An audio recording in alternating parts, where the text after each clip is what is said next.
साहित्य में भक्ति काल के बारे में कुछ और पढ़ते हैं, तो वीडियो शुरू करते हैं।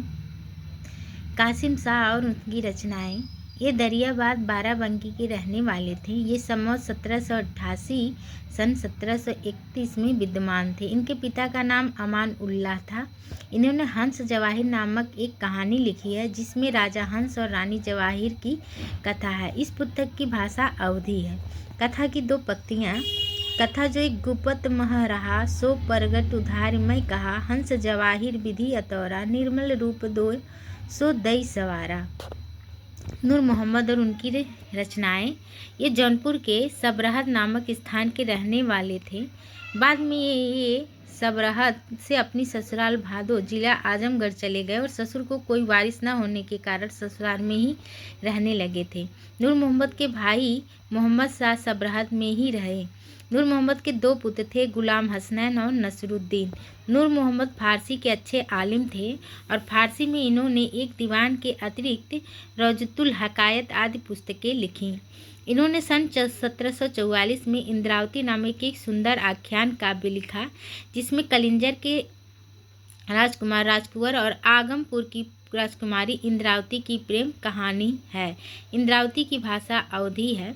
नूर मोहम्मद शासक मोहम्मद शाह के समय में थे और उनकी प्रशंसा इस प्रकार की है।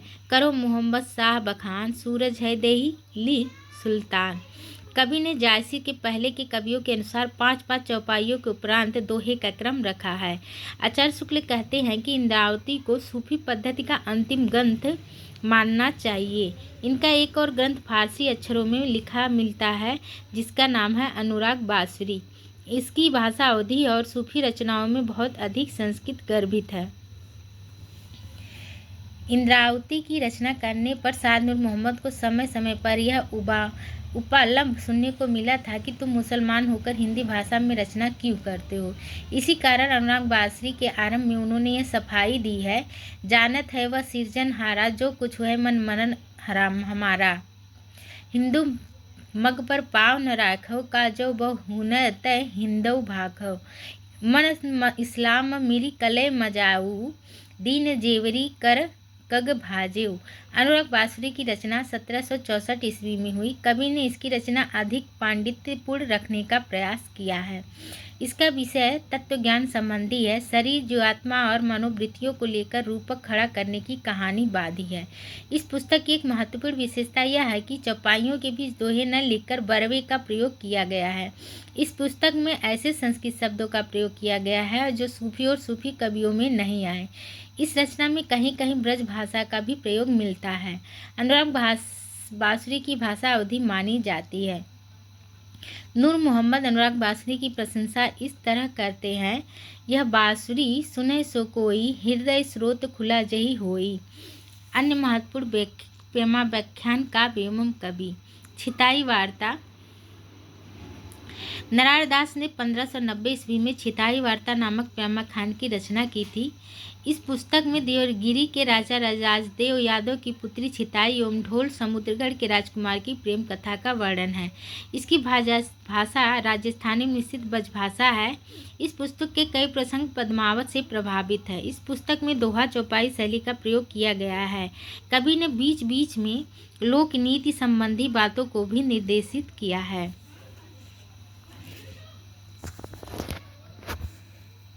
यूसुफ जुलेखा। शेखर निसार फैजाबाद जिले के शेखपुर गांव के निवासी थे। शेखर निसार ने 1790 ईस्वी में यूसुफ जुलेखा नामक प्रेमाख्यान की रचना की है। इनका वास्तविक नाम गुलाब अशरफ था। इस प्रख्यान की भाषा अवधी और इसमें सुल्तान आसफुद्दौला की प्रशंसा है। रूपमंजरी। अष्टछाप के प्रसिद्ध कवि नंददास ने 1558 ईस्वी में रूपमंजरी नामक प्रेमाख्यान की काव्य की रचना की है। इस काव्य में रूपमंजरी विवाहित और कृष्ण के प्रेम का चित्रण किया गया है। इस पुस्तक में कवि ने वैवाहिक बंधनों का विरोध किया है और विवाह के बाद भी अन्य पुरुष से प्रेम करना उचित ठहरा। इसी कारण इस पुस्तक का विरोध सुंदरदास ने किया है। इस पुस्तक की भाषा ब्रज भाषा है और इसमें दोहा एवं चौपाई छंदों का प्रयोग किया गया है। ढोला मारूला दूहा। कवि कल्लोल ने ढोला मारा दूहा नामक प्रेमाख्यान काव्य की रचना की है। इस काव्य में नरवर देश के राजकुमार ढोला दुल्हा और पुंगल देश की राजकुमारी मारवाड़ी के विवाहोत्तर विवाह के बाद के प्रेम और विरह का निरूपण किया गया है। प्रेम और विरह की मार्मिकता की दृष्टि अत्यंत उच्च कोटि का काव्य है। इसकी भाषा पुरानी राजस्थानी है और इसमें केवल दोहे छंद का प्रयोग किया गया है। माधवानल काम कलंदा। आलम कवि ने 1584 ईस्वी में माधवानल काम कलंदा की रचना की है। इसमें चौपाई के साथ दोहे एवं सोठे छंद शैली का प्रयोग हुआ है। इसकी भाषा अवधी है। माधवानल काम कलंदा चौपाई कुशवलाभ ने इसकी रचना 1556 ईस्वी में की। इनमें चौपाइयों के बीच में दोहा, सोठा आदि छंदों का प्रयोग हुआ है। प्रेम विलास प्रेम लता की कथा। जैन कवि श्रावक चटमल ने 1556 ईस्वी में इस ग्रंथ की रचना की है। इस ग्रंथ की रचना लाहौर में हुई है। इस ग्रंथ में कवि ने इसका आरंभ जैनाय नमः से करते हुए अपना परिचय दिया है। कथा में शांत रस की प्रधानता है। कथा में दोहा, चौपाई छंद का प्रयोग किया गया है। जैन कवि के प्रेमाख्यान काव्य 17वीं सदी के मध्य संख्या की दृष्टि से सर्वाधिक प्रेमाख्यानों की रचना करने वाले कवि जैन कवि हैं। इनका रचना काल 1612 से 1664 ईस्वी माना जाता है। इन्होंने 78 काव्य ग्रंथों की रचना की है, जिसमें से 29 ग्रंथ प्रेमाख्यान हैं। प्रमुख काव्य ग्रंथ कथा रत्नावली, कथा कनकावती, कथा कमललाती, कथा मोहनी, कथा नल दमयंती, कथा कलावंती, कथा रूपमंजरी, कथा पिजरंसा, शाही जादव व देवल देवा कथा कलंदर आदि। इन सभी ग्रंथों में प्रेम और विरह की प्रमुखता है।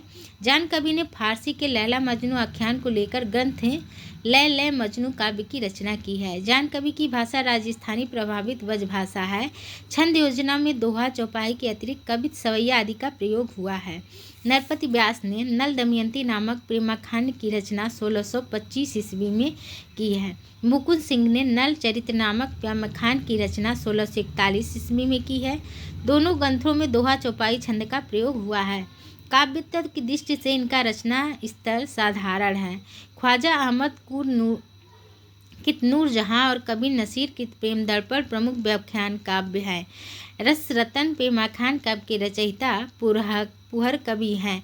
पुहकर कवि अकबर के दरबारी दुर्गादास के पौत्र थे। रस रतन में राजकुमारी रंभा और नायक सोम के प्रेम का कथा निरूपण है। रस रतन की भाषा अवधी है और छंद योजना में दोहा, चौपाई का प्रयोग हुआ है।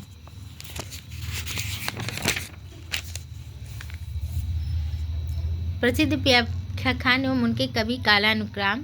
तो गाइज आप इसको देख लीजिएगा।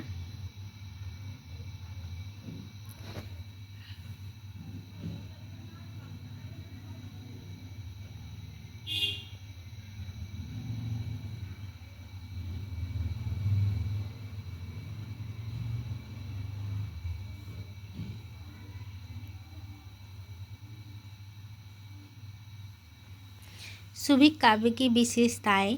सूफी काव्य के अधिकांश कवि मुसलमान हैं। इन कवियों ने मनसवी शैली का प्रयोग किया है। सूफी प्रेमाख्यानों में हिंदी, संस्कृत से ही कथाएं ली गई हैं। इनके अधिकांश पात्र हिंदू राजा और रानी हैं। अवधी भाषा एवं दोहा, चौपाई शैली का प्रयोग किया गया है। ये प्रेमाख्यान स्वच्छंद प्रेम का चित्रण करने वाली साहसिक प्रेम कथाओं के अंतर्गत आते हैं।